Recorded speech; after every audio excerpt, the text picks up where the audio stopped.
parce que yow man mii sax léeg-léeg dama lay essayer jot ba sonn duma la jot dégg naa député yi gësam nañ la bu baax a baax a baax loolu nag du ma ne lu bees sa waaye musul amee nii député yi def seen rôle en toute indépendance te teewul it ñu respecter la logique globale du parti kon ñu ngi leen di féliciter di wax ni ñun ñëw assemblée nationale du problème ci ñun ndax nekkoon nañ fi en tant que député di affronter une majorité kon na ñëpp dalal seen xel te bàyyi daw bi ndax dem toog ci télé yi naan Ousmane Sonko suba ak ngoon te Ousmane Sonko buy ñëw nga buub say bagages bokkul ci jàmbaar leneen la ma yokk ci nii séance yu mel nii baax na te respecté nañu aussi délai bi ndax xool naa kañ lañu voté règlement intérieur bi ak kañ lañ ko promulgué kañ la génn ci journal officiel bi kon génnuñu ci délai bi du it loo xam ne assemblée mooy convoqué d'autorité li yoon wax rek mooy une fois tous les 3 mois mun na nekk au début au milieu ou à la fin lu ñuy waxtaane la ñu xool disponibilité kenn ku nekk mais li am solo mooy ci ñetti weer yi dinaa fi ànd ak gouvernement bi du question d'actualité aussi au premier ministre texte bi waxul premier ministre dafa ne le gouvernement mais ñu bëri ñoom jàpp nañ ni Ousmane Sonko la moo tax ñu naan sax duñu dem ndax Sonko man nag du ma agressé kenn waaye duma koo xam ne nag waaw honorable Tafsir Thioye day ñëw fii wax xalaat yu leer nañ teg ko ci xam-xam ak chiffre ñu tontu ko ci loola ku ñëwee noonu rek ñu ñëwee noonu waaye përti bi moom ku fi ñëwit Pastef defe naa kenn du ko démontrer xadar ak xarañ ak defante kon nañu dellu si ci l'essentiel honorable ay dafa wax ci lu jëm ci contexte bi contexte nag contexte politique la njëkkee contexte politique bi dafa mel ni li ci ëpp sax dafa dellu si suñu biir waaye may dalal xelu ñépp ku am déglu ak seetlu dama waxoon ni ba may annoncé dama ne woon y aura un avant un pendant et un après 8 novembre damay bëgg léeg-léeg ñu may déglu ci la may wax amoon na avant 8 novembre moom defe naa musul am ci Sénégal après 8 novembre nag moom jëfur général la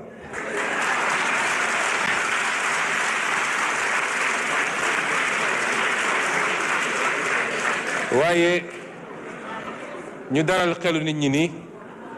loolu dafa amoon benn nécessité il y avait un besoin de clarification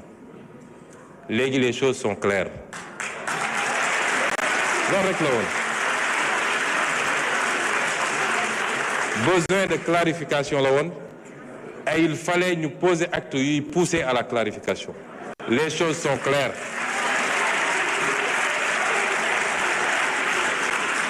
mu des nag ñu doxal ku yaakaar ni problème bu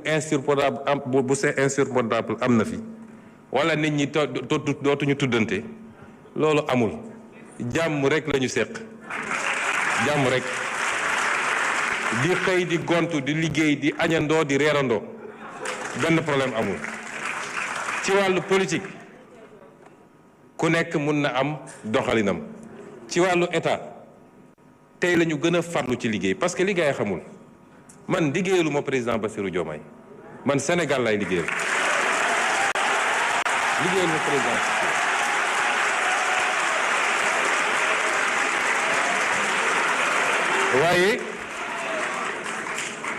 waaye liggéey gi may liggéeyal Sénégal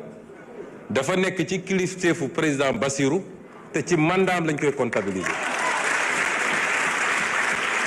kon lépp lu ma jàpp ni lii njëriñ la du ma ci xaar président Bassirou lépp lu ma yaakaar ni lii safaan wala du ma ci xaar président Bassirou moo tax contexte politique mënul am impact ci suñu xëy ak suñu gontu ak suñu liggéey te tey séance bi wan na leen ni tey la ñu gën a farlu ci liggéey bi pour réussir le projet qu'on a promis aux Sénégalais su jëmee ci contexte régional bi gis nañ li fi xew semaine passée bi ñu nekkee ci tukki bi ministre des finances nga fa woon dafa am laaj bu kilifa gi ñu seeti woon laaj may ñaan nag yéen ñëpp ngeen yokk ñaan yi parce que la ñu doon doxi mën na am ci fan yu néew mu sotti te dina baax lool ci réew mi torop sax waaye dafa am laaj bu mu laaj ne lan moo may garantir ni li xew ci réew yi leen wër du ñëw Sénégal ma ne ko boo tëddee nelawal waaye bi ma ci jiital te ma bëgg ñun ñëpp ngeen ànd féliciteel ma bi ma si njëkk a jiital mooy ñun dañoo am ay forces armées yoo xam ne bokk ñoog gars yi ñun li ñu am booy xool li xew fépp dañu war a dellu sant yàlla bi mu ñu joxee armée bi mel nii dañ ko war a sant yàlla muy armée boo xam ne jaxasoowul ci mbirum politique waaye mat na liñ ko doyee pour sécuriser le territoire national moom ak toutes les forces de défense et de sécurité ñu boole ci am askan woo xam ne du askan gu ñuy nax moo tax léeg-léeg nit ñi nekk ci rajo yi télé yi mbër ba jàpp ni nag askan wi génn na ci Ousmane Sonko bàyyi na président Diomaye ñu ne kon nañu accéléré bu ñu ñëwaatee nag gis lu raw lañ daan gis askanu Sénégal du askan gu ñuy nax moo tax xeetu politique gu bees gi mooy jàkkaarloog askan wi di leen wax dëgg saa su ne loolu ñi nga xam ne politique tappale la ñu xamoon ils sont complètement dépassés moo tax li leen dese mooy di fay ay nit pour ñu wax ju ñaaw le message nag mooy li may wax Sénégalais yi mandat bi mandat wu réforme la mandat bi réforme li ci jiitu mooy ñu xoolaat suñu bopp par rapport ak valeurs yi ak jikko yi le capital humain réew jikko ak valeur moo koy tabax Singapour bi ma tudd léegi benn île bu ndaw la boo xam ne matul sax benn région Sénégal amul or amul jama amul dara waaye ki ko modifié bi mu ñëwee dafa ni may njëkk a commencé mooy valeurs yi ak jikko yi mooy la discipline mooy le respect de la règle mooy l'éducation moom foofu la njëkk a commencé tey ci réew yi gën a développé ci àdduna la bokk li Sénégal am Singapour amul toq bi kon li ñuy wax ci discipline defuñu ko pour réprimer wax naa léegi ministre bi waroon nga wax ci mendicité bi aussi ndax du rek ambulant yi waaye mendicité bi ak yeneen defuñu ko pour réprimer te dinañ ci ànd ak ay mesures d'accompagnement waaye li ñu bëgg a xamloo Sénégalais yi lii yëpp dal ñu lan moo ko andi discipline bokk na ci yow lii dañ la koo dénk askan wee ko moom bu ko jël du ko digal sa poos bu ko jël di ko yóbbu ci ay compte ñu delloo ci xelu nit ñi ni xaalis dañ koy liggéey kenn du ko lijjanti. Premier combat mooy ñu dem ba képp ku ñu investir d'une fonction publique moo xam fonctionnaire nga moo xam décideur politique nga dootoo ñemeeti jël fistine boo moomul fii rek egguñu foofu rek li waroon tabax hôpitaux yi li ñu waroon tabaxee 100 hôpitaux 10 hôpitaux lañ ciy tabax loolu bokk na ci facteur de sous-développement te loolu bokk na ci l'un des grands combats de ce chantier de ce mandat dellu ci valeurs yi ak jikko yi. ñaareel bi mooy ñu partager une vision économique lan la ñu bëgg a def ci réew mi chaque jour ñu ngi expliquer pourquoi ñu ne priorité réew du dem tabax ay forcément ay immeuble ay autoroute waaye tabaxal lii téye koom réew mbayu réew ma fan la toll napp gi fan la toll càmm gi fan la toll ressource naturelle réew mi est-ce que téye nañ ko ci réew mi est-ce que ñi ngi fexe transformer loolu mu andi valeur ajoutée moo gën ñu koy bàyyi mu génn brut loolu bokkul ak li fi daan am donc option yi bokkul kon effort yi ñuy réclamer peuple bi c'est pour aller d'un point bi ñu fekk réew mi mais lii ñu wax nii buñ ko réaliser defe naa coow li yëpp ñuy wax ci jafe-jafe yeeg emploi jeunes yooyu dootu fi am mais loolu pour ñu avancer il faut ñu partager gis-gis bi te il faut que ñu fexe ba instaurer ce débat là mu doon le débat prioritaire fii waaye débat xëy su ba ngoon jot am Sonko andil Ousmane amalul njëriñ réew mi nañu wax lan la président Bassirou Diomaye ak gouvernement am di def ci mbay mi ci càmm gi ci napp gi lan la ñuy def pour téewaat suñu réew moomaat ko loolu moo ëpp solo que débat yooyu ñuy am kon peuple bi ci boppam moo war a affranchir bu dee lenn ci médias yi ak réseaux sociaux yi bugg ñoo topp loolu peuple bi moo war a am ful la boppam daal di dellu si ses orientations soo déggul loo xam ne jëm na ci liy farata liy njëriñu réew mi nga romb loolu dem toppatoo farata parce que booy déglu léegi Sénégal nga tukki tuuti da nga naan mais ñun dafa li am Sénégal amul fenn amu ko te ñëpp laa wax nag ku bokk ak man ak ku bokk ak keneen man sama discours musul changé nañu dellu si ci valeurs yooyu c'est extrêmement important te loolu c'est l'un des éléments importants de ce mandat.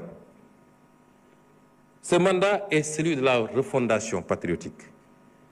Les valeurs humaines, le capital humain, la souveraineté, mais également les réformes institutionnelles et politiques am na ko laaj léegi pour gën a dëgëral et stabiliser les options économiques claires mais surtout te loolu lu am solo la ñun ñiy jiite il faut qu'on soit irréprochable aw askan munoo ko woo ci direction bu dee yow jiituloo ko fa moo tax la reddition des comptes la fa daan am régime bu ñëw ñu yëkkati ko quelques jours jàpp benn wala ñaar bugg émissaire après mbiri nax saay loolu mënatul am du soxar du fayantu waaye c'est une demande forte du peuple sénégalais qui a suffisamment subi moo tax nous veillerons à ce que ñu doxalee ko ni ñu ko war a doxalee ba képp koo xam ne def nga te mu am ay preuves yu def nga lay ak peuple sénégalais ku deful ñu bàyyi la nga ñibbi waaye ñun ñi nga xam ne ñun yàlla dénk tey ma dellu waxaat ko du ay menaces du dara ku ci yàkkamti wala nga dugg ci logique politicienne mooy jàpp ni il faut ma dajale xaalis pour dem uti ay base politique ba laal la waruta laal doo ci mucc yow it parce que fii amul kumba am ndey kumba amul ndey on appliquera la même rigueur enfin yi nga xam ne c'est les grandes orientations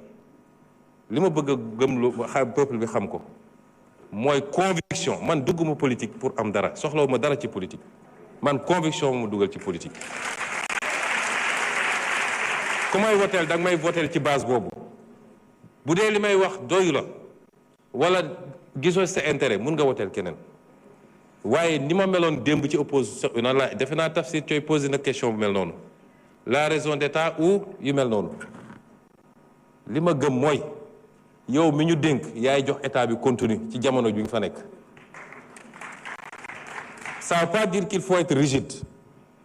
mais dafa am des fondamentaux ci li nga yàgg wax ak askan wi ba ñu dégg ko nga ne lii laa gëm lan moo mën a justifier nga ñëw nekk ci pouvoir di changer loolu rien ne peut le justifier te la plupart du temps on ne le fait pas pour le peuple on le fait pour des intérêts occultes on le fait parce qu'il y a des pressions de lobby on le fait parce qu'on a ses calculs personnels mais on ne le fait jamais pour le peuple et c'est pourquoi man li ma gëm mooy